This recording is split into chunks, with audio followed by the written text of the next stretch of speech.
பிஸ்மில்லாஹிர்ரஹ்மானிர்ரஹீம். அஸ்ஸலாமு அலைக்கும் வரஹ்மத்துல்லாஹி வபரகாத்துஹு. அல்ஹம்துலில்லாஹ். அல்லாஹும்ம ஸல்லி அலா முஹம்மதின் வஅலா ஆலி முஹம்மதின் வபாரிக் வஸல்லிம். இது உங்களுடைய தீன் கல்வி சேனல். இன்றைக்கி நம்ம பார்த்தீங்கன்னா காலை நேரத்தில் ஓதக்கூடிய ஒரு அற்புதமான களிமாவை சொல்ல போகிறோம். இந்த ஒரு களிமா போதும், சுபஹானல்லாஹ். காலையில் நபி ஸல்லல்லாஹு அலைஹி வஸல்லம் அவர்கள் இதை ஓதி தான் நாளை தொடங்குவாங்களாமா. நாள் முழுவதும் நீங்கள் நினைக்கிறதெல்லாம் நடக்கும். நம்ம வச்சது தான் சட்டம்னு சொல்லலாம். அந்த அளவுக்கு பார்த்திங்கன்னா நாள் முழுவதும் நம்ம விரும்பியதை நடத்தி கொடுக்க சக்தி உள்ளது. நம்ம விரும்பாத விஷயங்களை தடுக்க இதுவே போதுமானதாக இருக்குது. அப்போ நமக்கு நாள் ஃபுல்லாக எது நடக்கும்னு நமக்கு தெரியவே தெரியாது.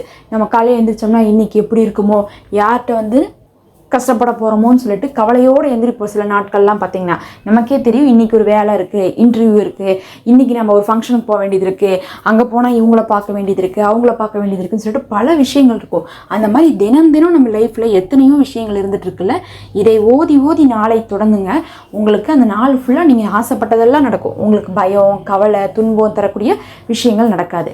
இப்போ அந்த களிமாவை தான் நம்ம பார்க்க போகிறோம். அதுவும் அர்த்தத்தோடு பார்க்க போகிறோம். ஏன்னா நீங்கள் அந்த களிமாவை ஓதுறது ரொம்ப ஈஸி. ஆனால் அர்த்தத்தோடு உணர்ந்து ஓதுனா தான் அதனுடைய பலன் கிடைக்கும். அந்த களிமா தான் நபி ஸல்லல்லாஹு அலைஹி வஸல்லம் அவர்கள் சொன்னாங்க, எல்லா நபிமார்களும் ஓதிய களிமாவான லா இலாஹா இல்லல்லாஹு வஹ்தஹு லா ஷரீக லஹு லஹுல் முல்கு வலஹுல் ஹம்து வஹுவ அலா குல்லி ஷைஇன் கதீர் அப்படின்னு சொல்லக்கூடிய களிமா.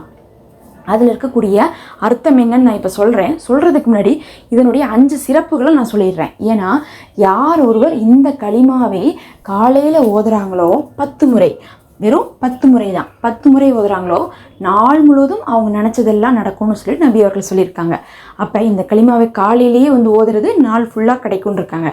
2வது, இந்த களிமாவை யார் 100 முறை ஓதுறாங்களோ, 10 முறைக்கு ஒரு சிறப்பு சொல்லியிருக்கோம், அது நாள் ஃபுல்லாக ஆசைப்பட்டது நடக்கும். 100 முறை ஓதுனா என்ன நடக்கும்னு பார்த்தீங்கன்னா, இந்த நாள் ஃபுல்லாக யாரெல்லாம் அமல் செஞ்சுருக்காங்களோ எல்லாரை விட அதிகமான நன்மை செய்தவர்களாக கணக்கிடப்படுவீங்க. யோசிச்சுக்கோங்க, நாம் எப்பயுமே நமக்கு ஒரு ஆசை இருக்கும், நாம் ஃபஸ்ட்டாக இருக்கணும்ன்ட்டு. அப்போ இந்த களிமாவை 100 தடவை ஓதிட்டாவே போதும், எல்லாரை விட அதிகமான நன்மைன்னு சொல்லிட்டு நமக்கு வாக்களிக்கப்பட்டிருக்கு.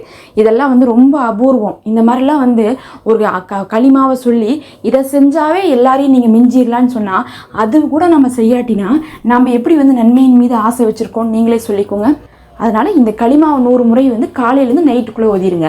காலையில் 10 முறை ஓதணும், அதே நேரத்தில் நீங்கள் 100 முறை ஓதுற மாதிரி இருந்தால் நைட்டுக்குள்ளே பிரித்து ஓதிக்கலாம். அடுத்து 3வதாக பார்த்திங்கன்னா, இது ஓதுறதுனால ஷைத்தானுடைய ஊசலாட்டங்கள்லேருந்து நமக்கு காப்பாற்றப்படுது. 4வதாக பார்த்திங்கன்னா, இது ஓதுறதுனால அடிமைகளை உரிமை விட்ட நன்மைகள் நமக்கு கிடைக்குது. அப்போ ஏழைகளுக்கு, எளியவர்களுக்கு நம்ம உதவி செஞ்ச அளவுக்கான ஃபாய்தாவை நம்ம பெற்றுக்கிறோம். இப்போ அந்த களிமாவுடைய அர்த்தம் என்னன்னு பார்க்கலாமா?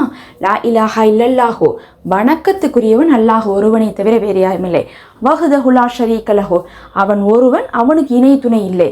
லஹுல் முல்கு வலஹுல் ஹம்து, அவன் புகழுக்குரியவன், அவனே ஆட்சிக்கு முறியவன். வஹுவ அலா குல்லி ஷைஇன் கதீர், அவன் கைவசமே எல்லாம் இருக்குன்னு அர்த்தம். அப்போ நம்ம என்ன பண்ணணும், எல்லாமே பார்த்திங்கன்னா அவன் புறத்துலேருந்து தான் இருக்குது அப்படின்னு சொல்லக்கூடிய இந்த களிமாவை நீங்கள் ஓதிக்கொள்ளுங்க. இந்த களிமாவை ஓதுவதே போதும் நமக்கு பார்த்திங்கன்னா நமக்கு உயர்ந்த அந்தஸ்தை நாள் முழுவதும் கொடுத்து, நாள் முழுவதும் நம்ம ஆசைப்படக்கூடிய விஷயத்தை நடத்தி கொடுத்து, இன்னும் இந்த உலகத்தில் இருக்கக்கூடிய அனைவரை விட அதிக நன்மை செய்து நன்மைசாலியாக நம்மளை பதிவிட வைக்கும்.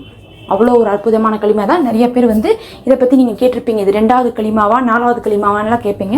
இது பார்த்திங்கன்னா யுஹி வ யுமீத்து பியதில் ஹைர் அப்படின்னு சொல்லிட்டு வரும். ஆக்சுவலாக அந்த ஒரு வார்த்தைகள் மட்டும் பார்த்திங்கன்னா இதில் இருக்காது.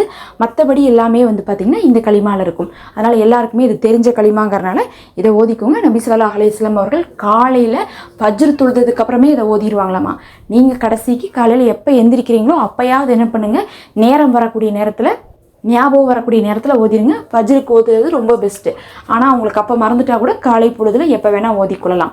இதை நீங்கள் கடைபிடித்து வாங்க. அல்லாஹ்வே போதுமானவன். அஸ்ஸலாமு அலைக்கும். மறக்காமல் சப்ஸ்கிரைப் பண்ணிக்கோங்க.